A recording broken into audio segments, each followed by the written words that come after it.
محمدا عبده ورسوله الذي أرسله بالحق إلى الخلق بشيرا ونذيرا وداعيا إلى الله بإذنه وسراجا منيرا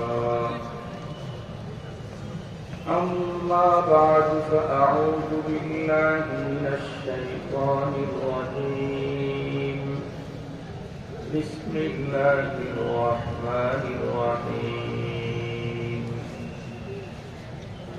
وإذ أخذ الله ميثاق النبيين لما آتيتكم من كتاب وحكمة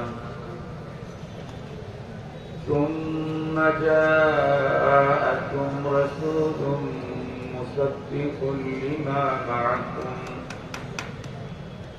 لتؤمنن به ولتنصرنه قال أأقررتم وأخذتم على ذلكم إصري قالوا أقررنا قال فاشهدوا وأنا معكم من الشاهدين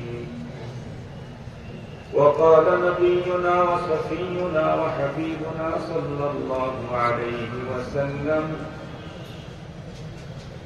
أنا والساعة كهاتين أو كما قال عليه الصلاة والسلام صدق الله مولانا العظيم وصدق رسوله النبي الأمي الكريم ونحن على ذلك لمن الشاهدين والشاكرين والذاكرين والحمد لله رب العالمين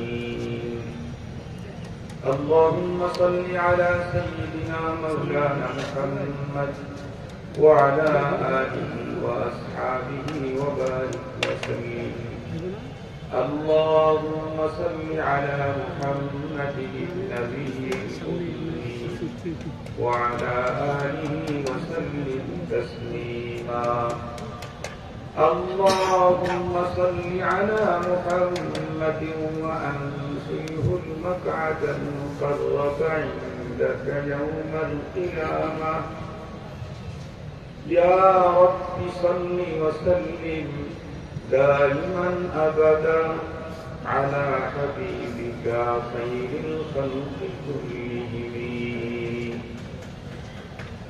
الحمد لله 24 November 2024 ইংরেজি রবিবার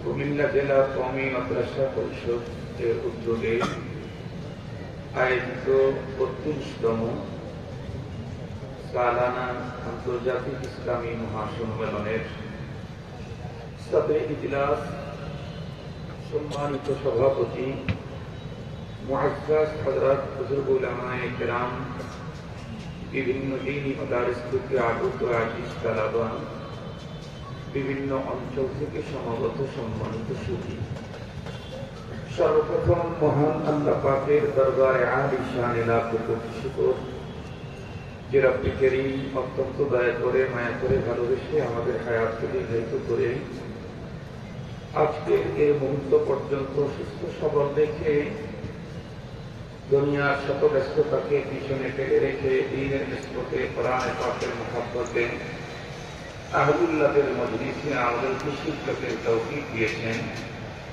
সে মহান মহিয়ানের দরবারে আমরা প্রত্যেকেই শুকরগুজার করছি জবান খুলে ভক্তি সহকারে মুহাব্বত নিয়ে দিল থেকে আবেগের সাথে উচ্চ কণ্ঠের সকলেই পড়ে নেই আলহামদুলিল্লাহ।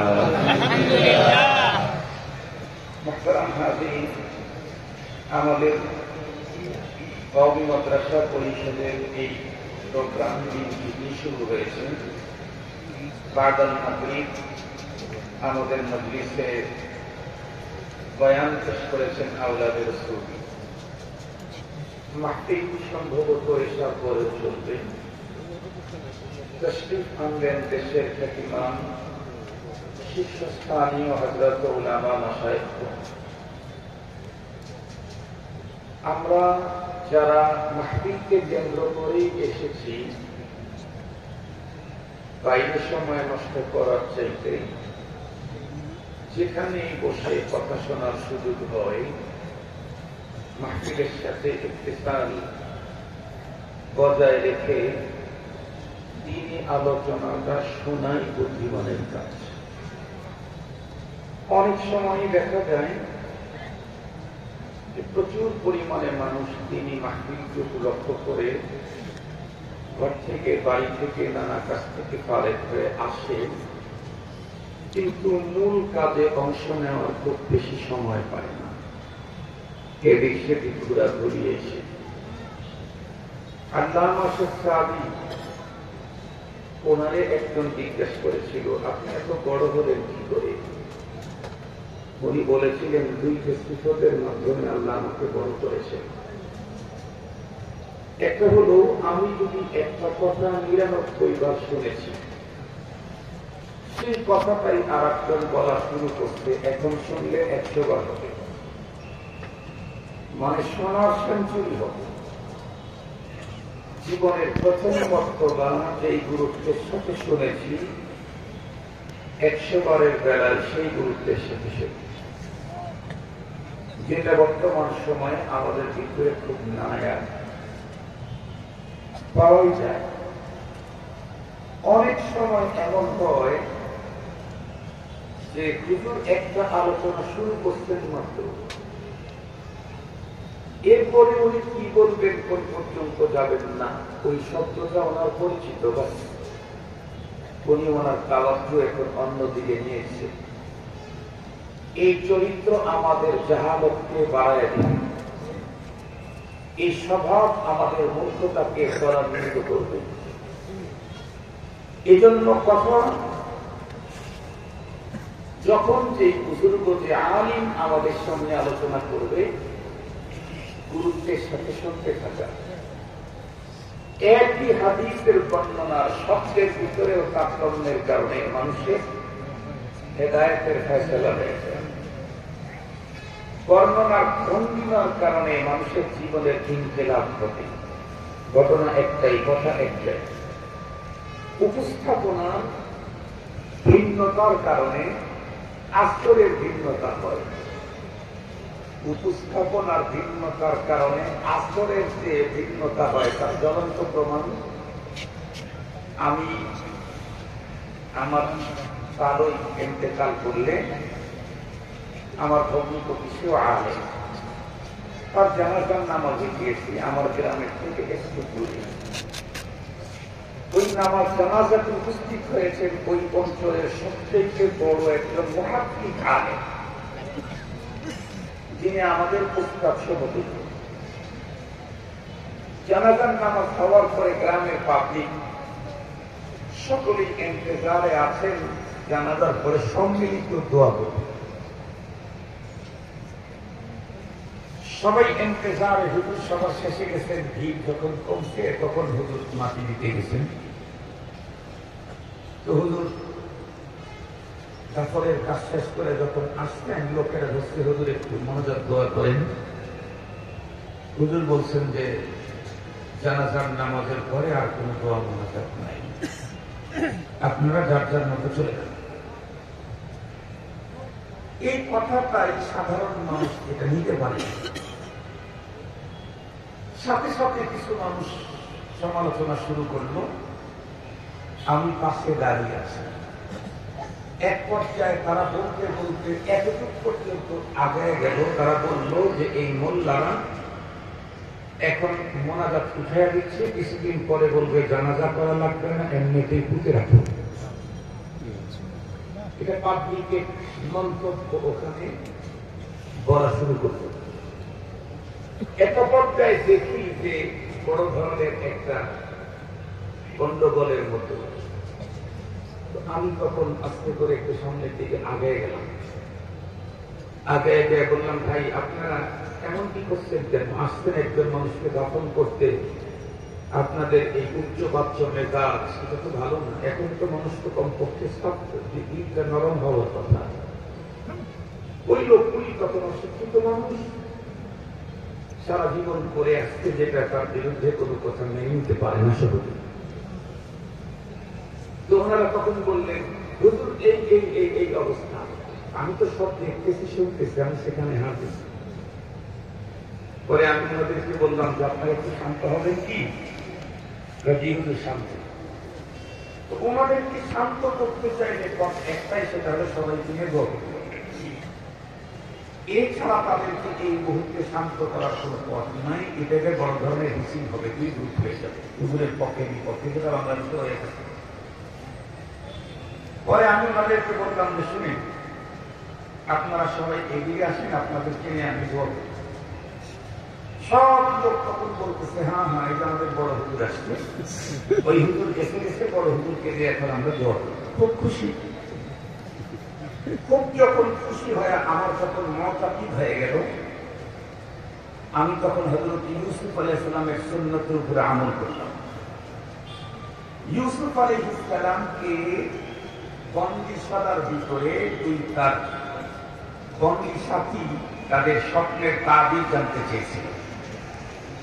ইউসুফ আলাইহিস সালাম তাদেরকে বললেন, স্বপ্নের তাবির তো নরমাল বিষয়, তোমাদের আগামীকালকে কি কি খানা তোমাদের জন্য দিবে, এটাও আমি এখনই বলে দিতে পারি।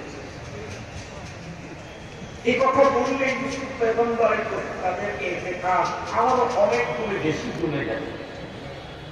এই সুযোগে ইউসুফ পয়গম্বর তাওহীদের দাওয়াত দিয়ে দিলেন, আরবাবুম মুতাফাররিকুনা খায়রুন আম বিল্লাহিল ওয়াহিদুল কাহ্হার। আমি চিন্তা করলাম, যেহেতু তাদের পক্ষে আমি কাজ করতেছি, আমার প্রতি তাদের ইতিকাদ জমে গেছে, বড় বড় হুজুর। আর এমনিও তো বাংলাদেশে সাধারণ পাবলিক মনে করে ওয়াজ কে করতে পারে সে হলো বাংলাদেশের সবচেয়ে বড় হুজুর। আসলে ওয়াজ কে করতে পারে সেই বড় হুজুর, এই ধারণাটা ঠিক না। বরং বেশি বড় হুজুর যারা, তারা অনেকে ওয়াজের ময়দানে আসেনি না, বেশি বড় হুজুর চায়।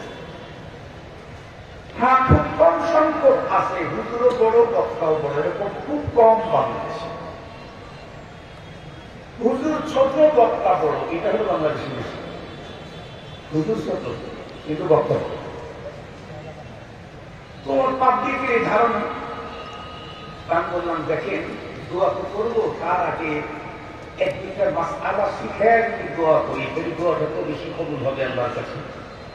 10 হলো, 10 হলো, এরপরে দোয়া করলে দোয়া বেশি কবুল হবে। কবুল বলেন কেন? তারা যে আমার মতাকি, আমি যা বলবো তাই সরিয়ে করো।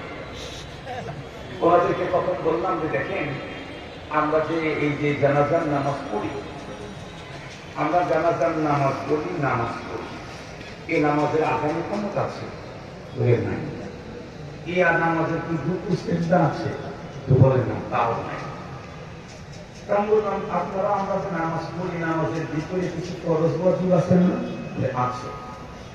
তো ফরজ ওয়াজিব, ফরজ যদি কোনো ব্যক্তি ছেড়ে দেয়, ইচ্ছাকৃত অনিচ্ছাকৃত, তাহলে ওই লোকের নামাজকে শুদ্ধ করার কোনো সিস্টেম আছে? বলে না। তো নামাজের ভিতরে রুকু করা, সিজদা করা, এগুলা কি? ওয়াজিব যদি কেউ নিজের ইচ্ছায় ছেড়ে দেয়, তাহলে ওই নামাজটা কি কিছু সিজদা দিলে রিপিট করা যাবে? তাও না।